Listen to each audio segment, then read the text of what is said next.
You've seen the claim everywhere. JPMorgan accumulated 1,200 tons of silver. And the way it's framed is always the same. Quiet move before every price explosion. So let's start with the only thing that keeps you credible in metals: receipts, definitions, and then incentives. Because 1,200 tons can be meaningful, or it can be misleading, depending on what it actually refers to. Here's the hard anchor. 1,200 metric tons of silver is about 38.6 million troy ounces. Big enough that, if it truly became unavailable to the market, you would feel it. But here's the credibility catch.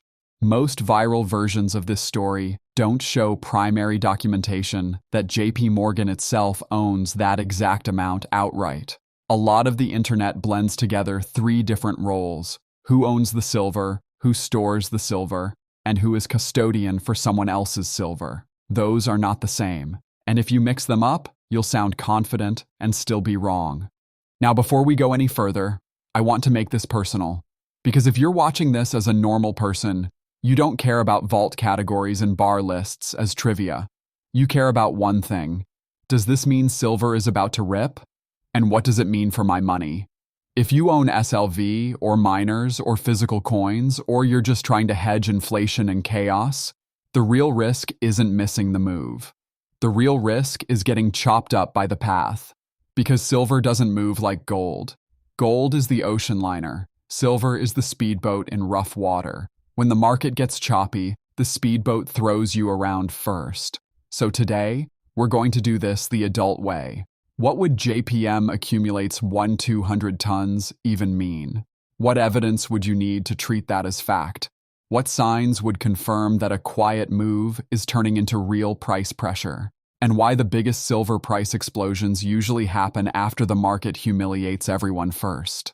I'm going to tease one watch signal right now as an open loop, because it's the earliest clue that the story is real. If the physical squeeze is real, the pressure shows up in spreads and deliverable supply before the spot chart gives you the fireworks. Hold that thought. Now let's talk about the number, because the number is the bait. 1,200 tons, 38.6 million ounces. If you hear that and your brain instantly goes, "That's a lot, so price must explode," you're already stepping into the most common trap in metals. Because size alone doesn't force a move. Availability forces a move. And availability in silver is not just how much exists in the world. It's how much is accessible, deliverable, financeable, and willing to be sold at current incentives. That's why this story, if it's real, is less about a headline number and more about plumbing. Now let's define the roles, because this is where people get fooled. Ownership. Who actually owns the metal economically? Storage. Where the metal is physically located and who runs the warehouse. Custody. Who holds the metal on behalf of someone else and keeps the records. A big bank can appear in all three roles in different contexts, and the public will often see JPM Vault and conclude JPM owns. Sometimes that's true, often it's not. So if you want credibility, you must separate them. Here's a quick myth versus reality. Myth: if it's in JPM's vault, JPM owns it. Reality: a vault operator can store metal for many owners, including ETFs, funds, industrial users, and other banks. Myth: if a bank is involved, it's a conspiracy. Reality: banks are infrastructure. They clear, finance, hedge, and custody. Sometimes they speculate too, but the infrastructure role alone is enough to make their name show up everywhere. Myth: if a big player is accumulating, price can't dip. Reality: price can dip violently even in a bullish physical story, because the paper market can flush on leverage. That last one matters more than you think, because silver can be fundamentally tight and still drop hard in a single session when leverage gets squeezed out. And if you don't expect that, you'll sell the flush and chase the rebound. Now, let's talk about COMEX, because whether you like it or not, futures are a major engine of price discovery. A standard COMEX silver futures contract is 5,000 ounces. That means a $1 move is a $5,000 swing per contract. A $5 move is $25,000. A $10 move is $50,000. So when silver moves fast, it's not just volatility, it's cash flow stress, It's margin calls. It's forced selling. And forced selling is how you get the ugly dips that make people swear off silver forever. This is why the quiet move story is dangerous if you handle it wrong, because it invites you to believe the next move is straight up. It rarely is. Now, what would a real accumulation look like in a way you could verify? You'd look for sustained, not one-day, changes in places where metal is tracked and where delivery matters. You'd look for consistent increases in a particular depository's holdings over time, not a screenshot. You'd look for conversion behavior, eligible to registered, meaning metal becoming deliverable. You'd look for delivery notices and stopping patterns that show more metal is actually being demanded through the future's delivery mechanism. You'd look for widening spreads and stubborn physical premiums, especially on price dips, because that's the real tell. If the physical chain is tight, premiums don't behave like you expect. Now, the reason this JPM 1-200 tons story is so sticky is because it fits a narrative people want to believe. That smart money moves in silence, that the public is distracted, that the explosion is inevitable, that if you can just spot the quiet move, you can ride the wave. Here's the truth. Quiet positioning does happen. But the payoff is rarely immediate, and the path is rarely smooth, because the market will always try to shake you out before it pays you. Let's talk about why. In a leverage market, big moves are made by forced behavior. Shorts covering, longs liquidating, dealers hedging, funds de-risking. Those flows don't care about your story. They care about price and collateral. So even if the underlying physical story is bullish, the market can still whip violently. And those whips are not random. They're liquidity hunts. Stops cluster at obvious levels. Liquidity lives at stops. And when a market is stressed, it goes hunting. Now I want to explain one concept that separates silver Twitter from actual market thinking. The difference between total metal and deliverable metal. COMEX inventory is often discussed in two buckets, registered and eligible. Registered is metal that has been warranted and designated as deliverable against futures. Eligible is metal that meets specs and sits in approved warehouses but is not designated for delivery right now. Here's the key sentence that viral posts skip. Eligible doesn't become registered unless its owner is willing, and that willingness has a price. This is where incentives come in. The real stress is rarely no metal exists. The real stress is no cheap, easy delivery at current incentives. So how does a bank accumulation story tie into this? If a large holder controls metal that could become deliverable and chooses not to mobilize it unless paid up, deliverability becomes tighter. If deliverability becomes tighter, spreads widen. If spreads widen, liquidity thins. If liquidity thins, price becomes more explosive. That's the quiet move before explosion mechanism in adult terms. It's not magic, it's incentives. Now let's talk about why people say before every price explosion. Because silver has a pattern. It grinds. It consolidates. It builds pressure. Then it moves violently. But the move is usually preceded by frustration, boring weeks, fake breakouts, sudden flushes. Then, when everyone is exhausted, it goes. That exhaustion is part of the system because it clears the weak hands. Now here's a micro story that feels real. You've been watching silver for months. You see it grinding. You get bored. Then you see the JPM accumulated 1-200 tons story. Your brain goes, this is my moment. You buy. Silver pops. You feel smart. Then silver drops hard in a day because the market flushed leverage. You panic. You sell. Then silver rips again. Now you're angry. So you chase. This is the silver cycle. The market doesn't steal your money with a conspiracy. It steals your money by exploiting predictable human timing. So the real question is, how do you avoid being that person?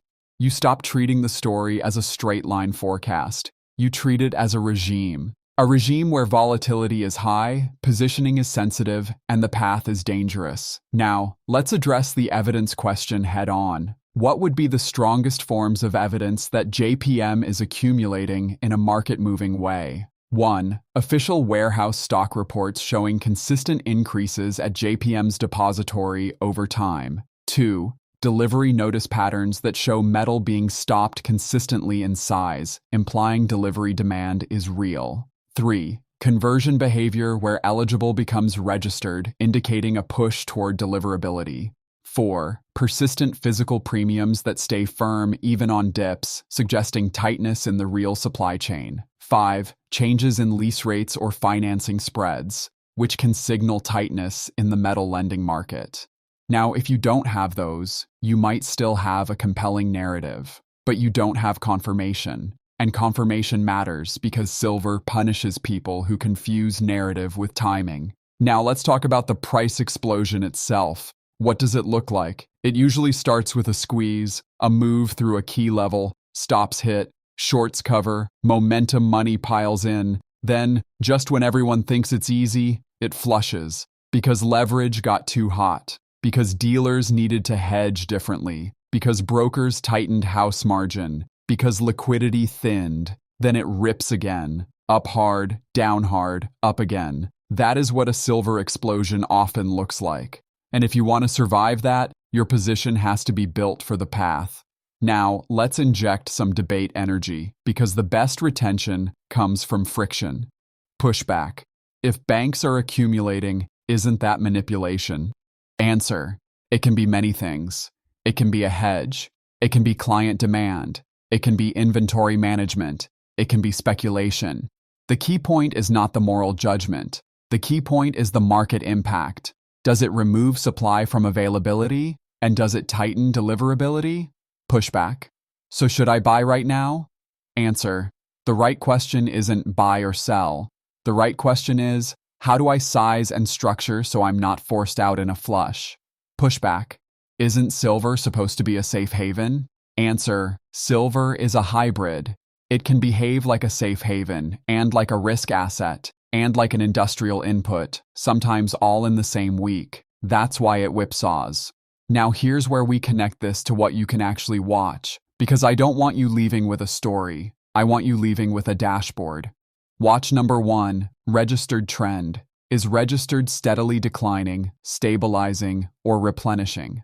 Watch number 2, eligible behavior. Is eligible converting into registered or staying parked? Watch number 3, delivery notices over multiple cycles, not one day. Are deliveries elevated, normalizing, or spiking? Watch number 4, the paper to physical gap. Are premiums staying firm on dips? Is product availability tightening? Watch number 5, volatility regime. Is implied volatility staying bid even when price looks calm? If volatility stays high, the path remains dangerous. Now, we also need to talk about a critical mistake: announcing doom too early. A lot of silver content creators have a habit of saying, "This is it," every week, and it destroys credibility. So if you want to use a quiet accumulation thesis responsibly, you must frame it as conditional. If the physical tightness intensifies, if deliverability tightens, if spreads widen, then the probability of a violent repricing increases. That's honest. That's defensible. That's how you avoid getting called a hype merchant. Now let's talk about why JPMorgan is such a magnet for these stories. Because they are a big name. Because they show up in custody and warehouse contexts. Because they've historically been prominent in metals clearing and financing. So their name is a perfect villain or hero for internet narratives. But markets aren't moved by villain stories. They're moved by incentives and constraints. Now, I want to give you one of the most important concepts in this whole topic: the difference between metal exists and metal is for sale. A lot of metal can exist in vaults. That doesn't mean it will be mobilized quickly. Owners can sit tight, and when owners sit tight, deliverability becomes tight. That is how a quiet move turns into a repricing, because the market has to pay a higher price to coax willingness.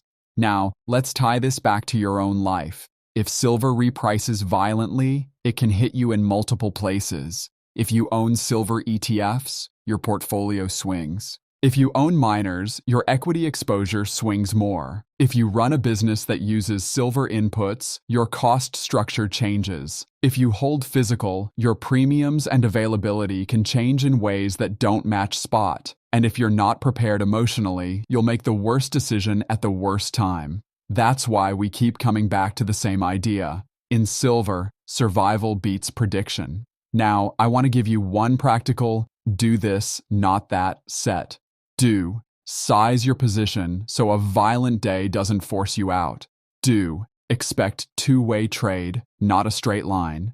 Do. Watch premiums and spreads as early warning signals. Do. Treat viral claims as hypotheses until verified. Don't. Use high leverage because you feel sure. Don't. Assume a big number guarantees an immediate move. Don't. Sell the flush and chase the rebound. Now, there's one more angle we need to cover, the before every explosion pattern.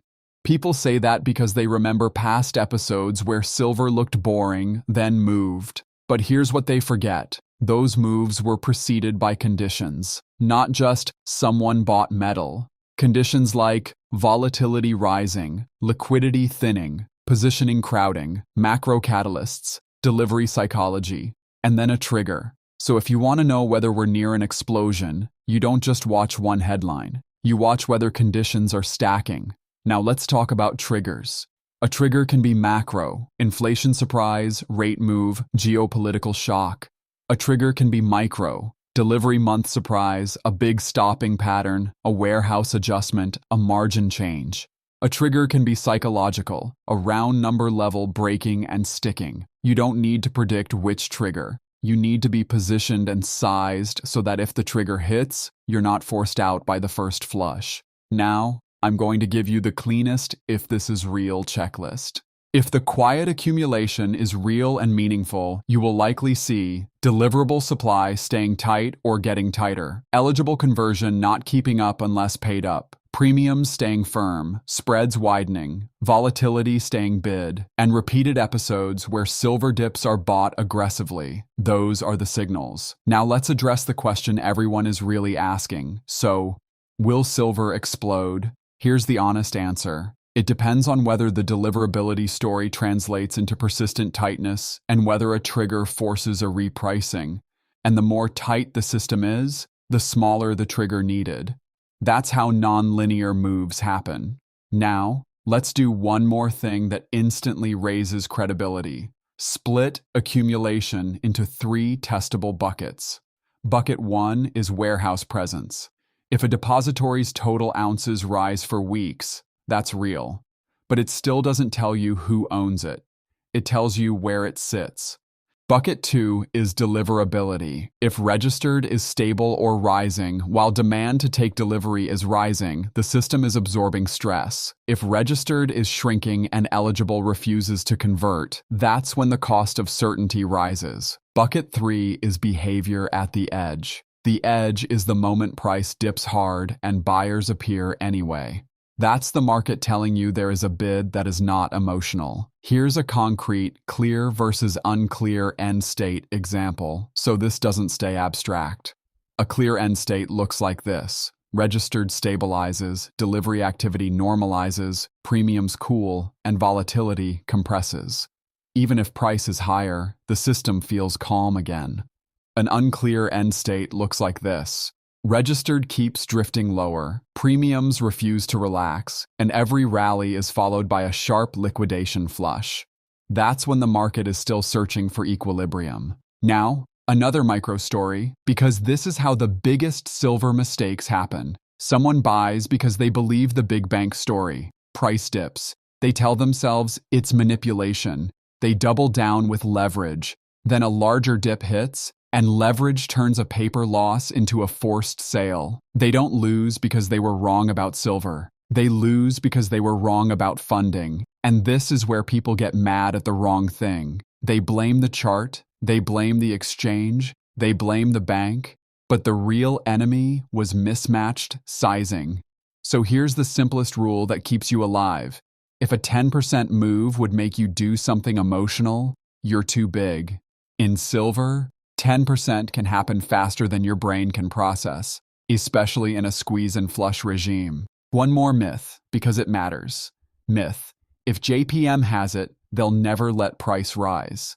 Reality: institutions often care more about spreads, financing, and optionality than about a headline price.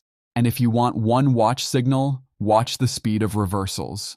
When dips are bought fast and rallies stop flushing lower, that's the regime shift people mistake for sudden manipulation. It's usually just the market finding real buyers. Now, I'm going to place one strategic CTA here, mid-late, not hook killing. If you want, I'll make a weekly 2-minute silver stress dashboard update. Registered versus eligible trend, delivery notice trend, premium gap, volatility, and the one signal that tells you a flush is done. Subscribe so you catch it, because the market doesn't ring a bell before it moves. Now, let's bring it home.